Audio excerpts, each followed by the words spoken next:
za uzunguni huku, na huyu mama akawa anaomba kila wakati. Alikuwa ametumia fedha zake zote zile ambazo alikuwa nazo ili aweze kutibu mtoto huyu wake, lakini hakuweza. Lakini akakaa magotini kwa Yesu kila wakati akiomba, na wakati alikuwa anaomba namna Mungu anaweza kumsaidia ili huyu mtoto wake aweze kupata daktari atakaye mtibu. Na hapo nchi hiyo ambayo walikuwa wanaishi kulikuwa kuna daktari maarufu sana, jina lake alikuwa anaitwa Dr. Mark, an oncologist. Oncologist ni wale ambao wanatibu magonjwa ya kansa, saratani. Kwa hivyo sasa akawa naomba yule mama. Naye Dr. Mark alikuwa anaishi nchi za mbali, na mama alikuwa anasikia huyu ukimfikia pesa silo utalipa ili uweze kutibu mtu ni pesa nyingi sana. Mama alikuwa ametumia kila kitu, amekaa hivyo. Sasa naye Mungu akasikia ombi la huyu mama, vile alisikia ombi ya yule mama ambaye alikuwa yule tunamsoma katika Biblia. Sasa Dr. Mark akaanza safari yake, na akawa anaenda safari mbali, lakini huko kwao kulikuwa na wakati wa winter. Kwa hivyo ndege zikafika mahali ikasema ya kwamba waendelee, na kwa sababu alikuwa endi mbali sana mahali alikuwa anaenda, akasema wacha atumie barabara, atumie gari. Mark akaingia kwa gari, na alipoenda na gari kwa muda mrefu kidogo, gari nalo likawa haliwezi enda, haliwezi endelea na hiyo safari. Sasa Dr. Mark akashuka, amechoka, akona baridi nyingi, anahitaji kikombe ya maji moto. So what he did, aliweza kuangalia, akaona nyumba ambayo iko pale karibu, akaenda akapisha mlango, akaingia. Akalipoingia akaomba yule mama alipata pale, akamwambia tafadhali naomba unisaidie kikombe ya maji moto. Yule mama akaenda akamwekea maji, akamletea, akaweka pale mezani, na akaweza kukaa, akasonga tu kidogo pale kulikuwako na kitanda, na kitanda kidogo ka mtoto, akakaa pale, akapiga magoti, akaanza kuomba.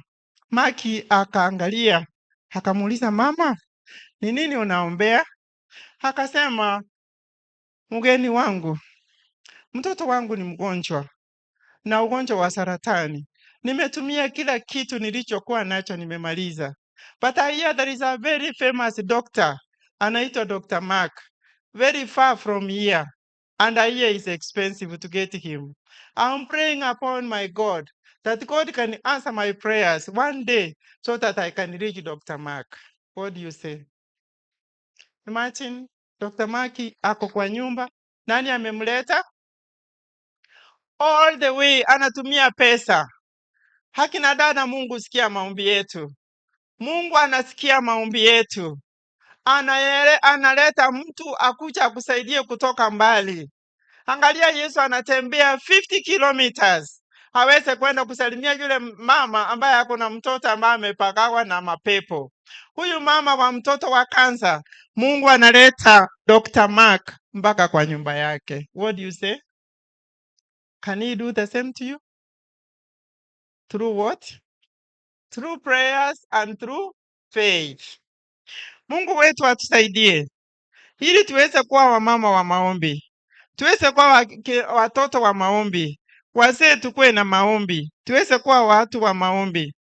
Mungu atatengeneza njia pahali hakuna njia. Tunaporudi kwa historia yetu, tunaona ya kwamba huyu mama alikuwa, now I'm in verse 22, chapter 15 Matthew. So tunaambiwa ya kwamba the Lord, son of David, have mercy on me. Anapoita huyu mama, she knew that Jesus was the Messiah. She knew that Jesus was a rightful king. She knew that Jesus as the son of David, and she knew Jesus as our Lord and Master. Kwa hivyo alikuwa na courage, na alikataa kuweza kunyamasisha imani yake. Wanafunzi wa Yesu walitaka kumzuilia, wakiambia Yesu asikae karibu na yeye, amfukuze, Lakini huyu mama tunaambiwa ya kwamba she had unshakable faith. Ukiwa na imani isiyotingisika, hakuna chochote kile ambacho kitakacho kusuilia bila kuongea na Yesu, bila kumkaribia Mungu. Kwa hivyo yeye alipomkaribia akamwambia Yesu shida yake, akamwambia mtoto wangu, msichana wangu amepakawa na mapepo, na akaweza kumwelezea shida zake. Huyu mama alikuwa amejaribu mahali pengi kwa kuweza kutibu mtoto wake. Maybe alikuwa amempeleka kwa miungu, maybe alikuwa amempeleka kwa mambo mbalimbali, madaktari mbalimbali, maybe alikuwa ametumia fedha zake zote ili aweze kufanya namna ya kutibu huyu mtoto, lakini hakuwa ameweza. Na kwa hivyo sasa akaona ni vyema aweze kwenda kwa Yesu, aende amwelezee shida zake. Alipopatana na Yesu, akachukua the first opportunity ya kuweza kuongea na Yesu. When you get an opportunity, what do? Do you pray to Jesus? Do you call upon Jesus? Or tunapotembea asubuhi, mwalimu alituambia ya kwamba huko Western kulikuwako na Mungu wa mulisema muto Tongoreri. So hata kulikuwako na mwingine kutoka Liliondo, mahali ambayo watu walienda, watu wakateseka, lakini wafike waone huyu Loliondo na aweze kuwapatia kikombe ya maji, kikombe ya dawa, na imani ile waliokuwa nayo, wengi walipona, wengine hawakupona.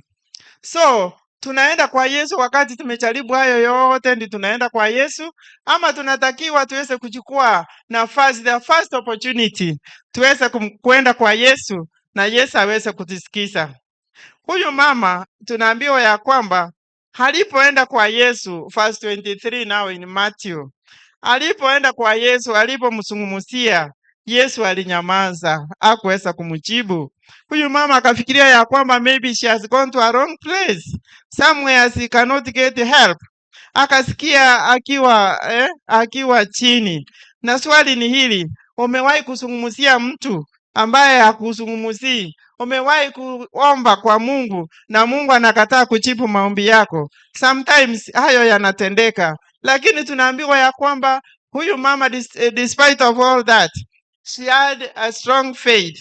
Aliweza kuwa na imani ya kuweza kujua ya kwamba hapa tu ndio nitapata usaidizi. Hakina dada, mahali peke yake tunaweza pata usaidizi ni kwa Yesu. Matthew 11 verse 1, tunaambiwa ya kwamba juu ya imani, ya kwamba we must be certain of what we do not see. We should base our confidence in God. We base our confidence, our faith to him because he is holy, he is righteous, and he is just and good. Kwa hivyo tunahitajika tuweze kufanya hayo yote kwa sababu Yesu ni vyote kwa vyote. Tumeambiwa historia ya watoto ya kwamba I am who I am. Jesus is there. He has been there. He is there today and he will be there forever. So anytime you have any problem, kuna wale ambayo mko na shida nyumbani mwenu, kuna wale mko na shida ya watoto, sisi sote tuko nayo, lakini tumwangalie Yesu. Tuangalie Yesu peke yake, yeye ndio the only solution mwenye anaweza kutusaidia ili tuweze kupatana na wale watu Mungu ambaye ametupatia. Tunaposoma Hebrews 12 verse 1 and 2, tunaambiwa ya kwamba let's fix our eyes on Jesus, the perfecter and the finisher of our faith. Kwa hivyo tunahitajika tuweze kumpelekea huyu Yesu. Hakuna mwingine, ni yeye tu. Mtoto mmoja alipewa maji, akaambiwa aweze kusunguka hall kama hii, maji imejaa. Kwa hiyo so aliweza kusunguka akiwa anaangalia hivi, anatembea anaangalia maji hivi, akasunguka, akarudi kama maji imejaa. Akaulizwa, do you know why maji haikumwagika? Akasema, it is because I had fixed my eyes into this glass of water. So if we fix our eyes to Jesus Christ, the finisher, the perfecter, will be victors. What do you say? tutakuwa washindi. Tunaambiwa ya kwamba there was a Jewish prisoner. Huyu aliona maandishi kwa ukuta na akawa na imani, akasema hivi, I believe in the sun even when it is not shining. Huyu prisoner ako ndani ya prison. Mnajua kuna zingine zile huwezi ona hata nje, hata hujui kama nuru iko ama hujui chochote, but he had faith. Akasema ya kwamba I believe in the sun even when it is not shining. I believe in love even when there is no one there. Yeye ako pale, hana mtu wa kumpenda, lakini ako nayo. Anasema ya kwamba and I believe in God even when he is silent. So tuwe na imani, tuwe na imani kama ya hawa ambayo tumeambiwa. This Canaanite woman alikuwa na imani na alijua ya kwamba hakuna mtu atakayemwambia aweze kunyamaza. Imani yake aliweza kushikilia to the end. Na tunaambiwa ya kwamba hata ingawa wanafunzi wa Yesu walitaka kumfukuza, walitaka kumtoa kwa sababu alikuwa hafai, lakini yeye alishikilia hivyo. Na kuna swali ninaulizwa hivi, je, katika kanisa letu, katika familia yetu, katika mahali unaoifanya kazi, kuna wale ambayo wanakuona ya kwamba hufai? Kuna wale ambayo wanakuona ya kwamba kama vile huyu mama alikuwa anafukuzwa? Kunao. Kwa hivyo tunaambiwa ya kwamba ijapokuwa Yesu alinyamaza, tuendelee hivyo. Tuendelee hivyo. Ya kwamba katika mahali tuko saizi, tuko na watu ambaye ni Wakristo, ambaye si Waislamu. Tunaye Yesu anasema he was sent. Let me read in English badala ya kutranslate. Anasema ya kwamba I was sent only for Christians, not Muslims. I was sent only for white people, not people of color. I was sent only for rich people, not people of poor people. I was sent only for the highly educated, not the rest of you. Kwa hivyo kuna jambo linaweza tendeka mahali tuko. Now we are in verse 24. Jambo ambalo linaweza tendeka. Yesu alisema ya kwamba I was sent only to the lost of the Israel. Hakusema ya kwamba alikuwa ametumwa kwa mataifa ama jambo lingine. Lakini ijapokuwa hivyo, huyu mama yeye aliweza kushikilia imani yake. Na tunaambiwa ya kwamba katika eneo letu tunaweza kuwa tuko kanisani, lakini tunaona wengine hawastahili. Yaani kuna wale ambaye hatuwakaribii kiasi ya kwamba kama vile tunaweza karibia mtu ambaye ako na fedha. Mumewahi kuona mtu anaweza kuja kutoka pale anakuja kanisani, na kwa sababu yeye ni mkubwa, unaona mwingine ameenda pale mpaka anamuonyesha kiti ndio hiki. Mimi ushindwa, kwani huyu mtu hana macho ya kuona kiti iko pale. Lakini kwa sababu yeye ni mdosi ako na kitu. Sasa lazima aonyeshe mpaka kiti ndio hii kaa. Mpaka yule aona amekaa chini ndio sasa afanye nini? Aende. Na hapo ni kanisani mwetu. Tunaambiwa ya kwamba tumefanya kanisa kama club. Tusifanye kanisa kama club, lakini kuweza kuweka watu wote wakwe kitu kimoja. Yesu Kristo alikuwa anataka kuonyesha jambo fulani lile ambalo the Gentiles wangeonyesha, the Jews walikuwa wanaonyesha the Gentiles. Alikuwa anaingia kwa kiatu yao ili aweze kuonyesha ya kwamba haya vile nimefanyia huyu mama ndivyo mnavyofanyia wale wengine. Kwa hivyo sasa tunaambiwa ya kwamba in song number 56 tunaimba walio kifoni nendo waponye. Tunapoimba hiyo wimbo, je, tumewahi kutoka tuende kuwaponya wale walio kifoni? Naomba chorist aweze kuja tuimbe hiyo wimbo. Na tunapoimba hiyo wimbo ujiulize ya kwamba the barriers we have to other people tumezitoa ama niache.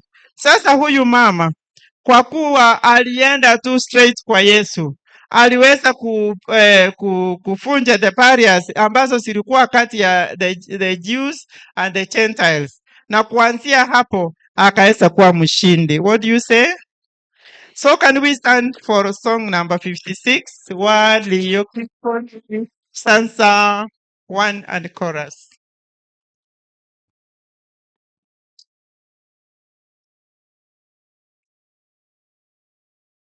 Walio kifoni neno Mwenyezi, walio kifoni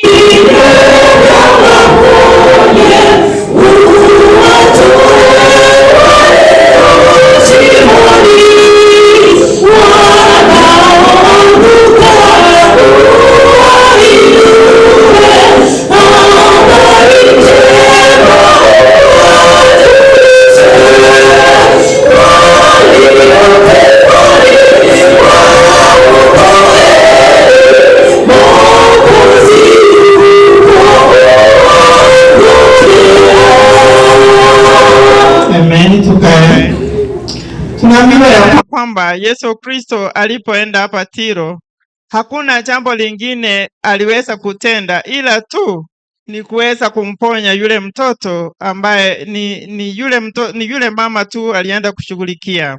Na tunaambiwa ya kwamba imani ya huyu mama halipokuwa anaomba, I'm in 25 now, halipokuwa anaomba anasema ya kwamba hakuomba Mungu kwa sababu yeye alikuwa ni mama wa maombi, ama alikuwa anatoa taiti vizuri, ama alikuwa anaongoza baptism vizuri, lakini alienda kwa sababu alijua ya kwamba ni Yesu Kristo peke yake atakayemsikia na mtoto wake aweze kupona. What you say? Amen. So now, naomba tusome verse 26. Yesu anamjibu sasa.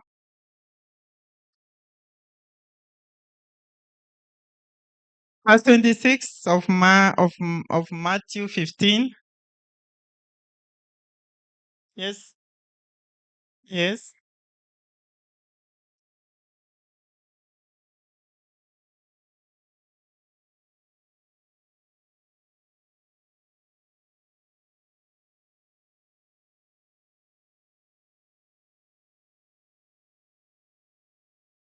Asante sana. Yesu aliweza kumjibu. Hapo nyuma huyu mama amekuwa na imani kwa Yesu, akijua ya kwamba Yesu ndiye peke yake atakayemjibu. Na sasa tunaambiwa ya kwamba Yesu alimjibu ya kwamba chakula ya watoto hawezi kutupia umbwa. Tunaambiwa ya kwamba watoto wana qualified to the Israelites, ambayo walikuwa ni taifa teule, taifa ambaye Yesu ametumwa kwao ili aweze kuwa nao. Sasa umbwa wanafananishwa na watu wa mataifa. Kwa hivyo sasa Yesu anamwambia hivyo, ni kana kwamba alikuwa anamuita umbwa, lakini huyu mama hakujali. Let me read here. Anasema, it seemed like Jesus was calling her a dog. That word again, the Jews felt only they were worthy. Do we ever treat people like that? What barriers do we elect in our church to keep people out? Tribe, race, gender, age, wealth, education na vitu kama hiyo. Tunaambiwa ya kwamba in many places the poor people wanakuwa treated vibaya sana, lakini hata hivyo wengine tunajifanya kwamba sisi ni wasabato, wale wengine ni madhaifu mingine. Kwa hivyo tunawachukua kana kwamba hawafai. Lakini Yesu anasema nini? Anasema ya kwamba huyu mama alijibu kitu kabla Yesu aseme. Anasema ya kwamba hata inaitwa nini? The crumbs, sila ambazo zinaanguka kutoka kwa meza, umbwa nao wanapata. Tunaona ya kwamba hizi umbwa ambazo umbwa hii ilikuwa inaongelewa si umbwa ile ambaye ni ile ambaye ni ya nje, ni umbwa ambaye ni ile ya ndani ambaye inafalishwa vizuri. Wengine huyu mama anasema huko kwao hata zingine zinafalishwa pampers kama mtoto mdogo. Kwa hivyo hizo umbwa zinachukuliwa vizuri sana, zinapelekwa hata zinaoshwa vizuri, zinafanyiwa blow dry, zinaoshwa vizuri, zinatengenezwa vizuri, maana zinapendwa sana. Lakini watu wanapoangalia hii historia wanaona kana kwamba Jesus Christ was rude and harsh kwa huyu mama, lakini si hivyo. Alikuwa anamaanisha ya kwamba chakula ya watoto alitumwa kwa hawa wana wa Israeli aweze kuwapatia, lakini tunaambiwa ya kwamba huyu mama alisema ya kwamba hata hiyo umbwa ikiwa chini, sijui kama umewahi kukula mahali umbwa iko, unapoweka chakula kwa mdomo inakupeleka na macho, inakusindikiza, inafika, inarudi. Kwa hivyo hii umbwa ilikuwa inangojea pale chini inakula. Sasa huyu mama alijihesabu kana kwamba yeye ni huyo umbwa, apewe tu hiyo. Na tunaambiwa ya kwamba hizo crumbs ambazo zinaanguka chini, tunaambiwa ya kwamba let me read here. Even me the crumbs of mercy I seek, even Jesus crumbs can meet all our needs. Kwa hivyo hizo tunahitaji Kiswahili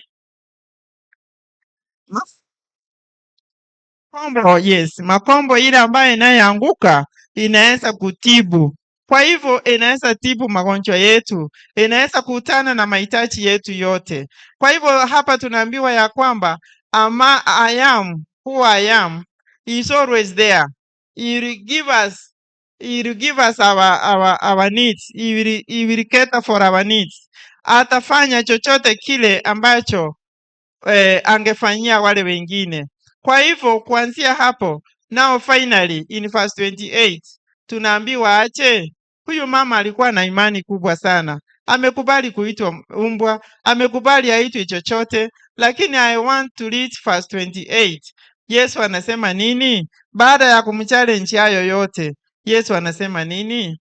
Naomba tusome verse 28, our last verse. Verse 28 inasema Ndipo Yesu akajibu akamwambia, mama, imani yako ni kubwa, na iwe kwako kama utakavyo.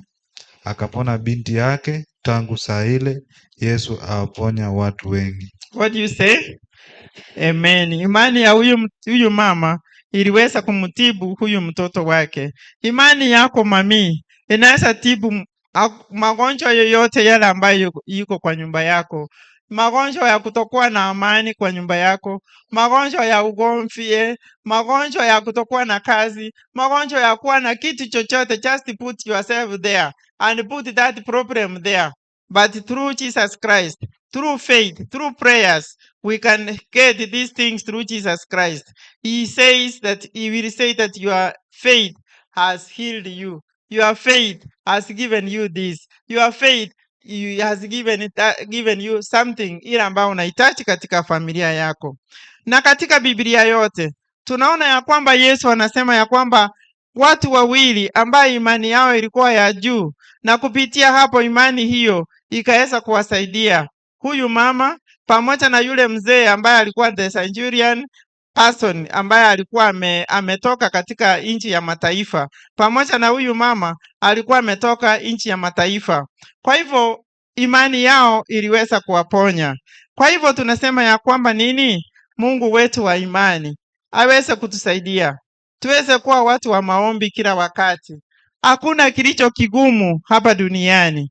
Kila mtu akipewa nafasi ya kutoa ushuhuda, atatoa ushuhuda mwingi. Mimi pia niko na ushuhuda, lakini nataka kutoa ushuhuda moja ya mama mmoja ambaye ako hapa Nairobi. Alinitolea ushuhuda mmoja, nikaona kama ni uongo, lakini ilikuwa ni ukweli. Mama huyu alikuwa hana fedha na alikuwa anafanya kazi ndio, lakini akapatana na wale watu wa pyramids. Walikuwa naitwa pyramids. Ile pesa ilikuwa inawekwa unachenga jenga. Sasa pesa yenye alipata ya pension zote aliweka pale na sikaenda. Ilipoenda yote akawa hana fedha yoyote ya kuweza kusomeshea watoto wake. Mtoto wake mmoja alikuwa Nairobi University na alikuwa hana chochote. Huyo mama alienda magotini na akaomba Mungu afanye jambo fulani. aweze kuona jinsi ya huyu mtoto bila atasoma. Na kuambia ukweli, kutoka kwa mdomo yake aliniambia ya kwamba yeye hakupata mambo yoyote kutoka University ya Nairobi ya kwamba kuna fee balance. Hata anapeleka anaambia mtoto endo angalie uone balance yako ni pesa ngapi. Mtoto anaenda anakuta ya kwamba hakuna fee balance katika jina lake. Imani ya hali ya juu. You can also have that faith. You can also have that faith and things will move. Sila ambazo unaona ni mlima sitasonga. Huyu mama nilishangaa na mpaka saa hizi nashangaa. Ni mama ambaye kila siku lazima amke saa 9 kuomba na amushe watu wengi sana wale ambaye ako nao. Je, mama, una nafasi ya kuomba? Una nafasi ya kumuita Mungu? Una nafasi ya kupeleka mambo yako kwa Mungu? Je, unaomba? Je, unaamuka? Je, una imani ya kwamba Yesu Kristo anasikia maombi? Na pia kuna watu wawili ambaye wanasemwa ya kwamba waliomba na the storms they had sikaweza kuisha. Mama mmoja ni yule ambaye mama mmoja ni yule Mary Magdalene. Huyu not Mary Magdalene, Mary and mother.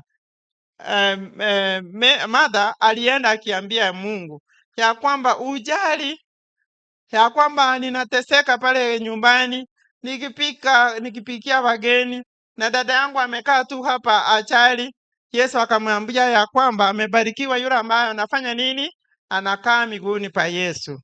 Na wale wengine ni wale walikuwa wanatembea pale kwa nini bahari, na dhoruba ikakuja, Yesu amelala, na wakaenda wakamuuliza the same question ya kwamba je, ujali tunaangamia?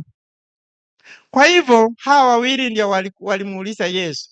Hata wewe leo hivi unaweza kumuuliza Yesu, je, Baba, ujali familia yangu inaangamia?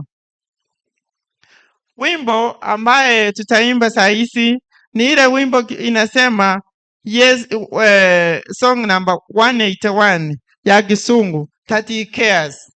Tuimbe stanza moja. Does Jesus care? Wakati ambaye mtu wangu ameenda. Does Jesus care? Wakati ambaye ninateseka nyumbani kwangu. Does he care? Wakati ambaye sina kazi, watoto wangu wako nyumbani. Naomba Kolista mngekuwa mmekuja.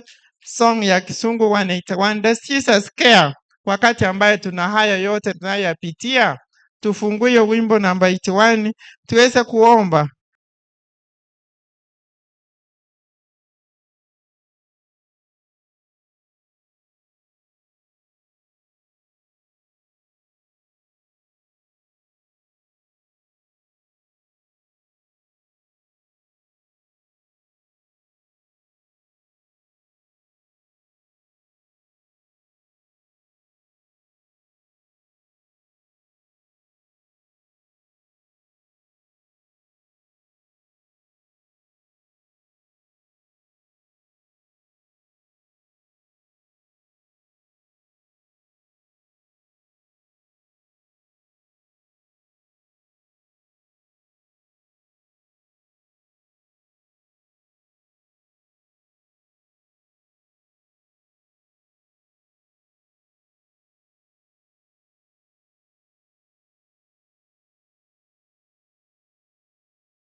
155 njiani huniongoza.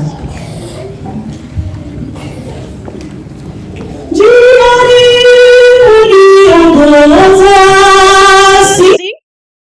njiani huniongoza, Yesu wangu Mwokozi, rehema atapunguza milele, kiongozi indana kwa dhamana dunia daima, japo sumbuka yeye hutenda vyema, nijapo sumbuka sana yeye hutenda vyema. Njiani huniongoza, hupunguza matata, nikimwongoza na njaa ninashiba, nichokapo nguvu zikapungua, jiwe lilo mbele yangu hulibubujika, jiwe lilo mbele yangu hulibubujika. Njiani huniongoza kwa pendo zilizokuu, mwisho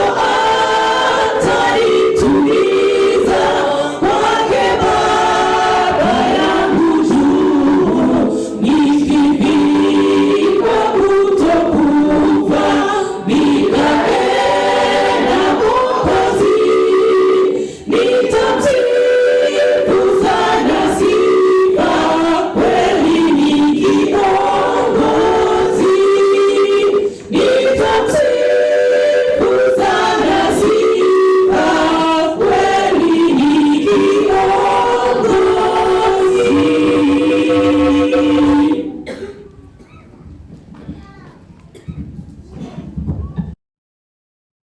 Tuamini na tuombe. Mtakatifu wa mbingu na nchi na vyote vilivyomo, asante kwa neno lile ambalo umeona ni vyema uweze kutuletea katika eneo hili, liweze kutusaidia kuweza kuwa washindi tukiwa njiani.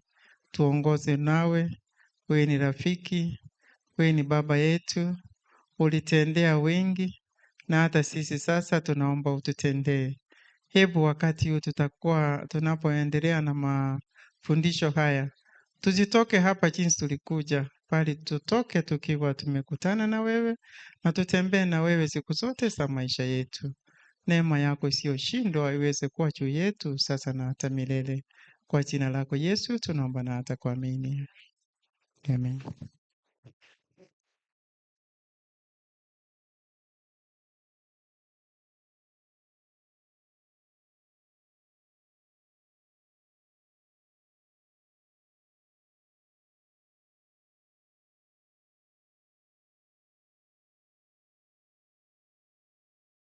Lord is good and all the times.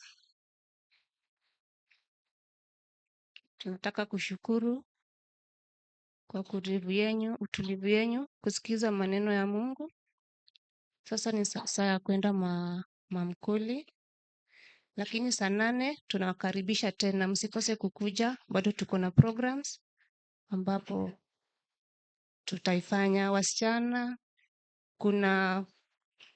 they have something for us in the afternoon, so msikose kukuja. Lois Rabera, tunakukaribisha uombe lunch. Lunch ni kingi. Tukimaliza hapa tunaenda east side, we share the lunch together. Itatosha. Lois Rabera, kuja tuombe.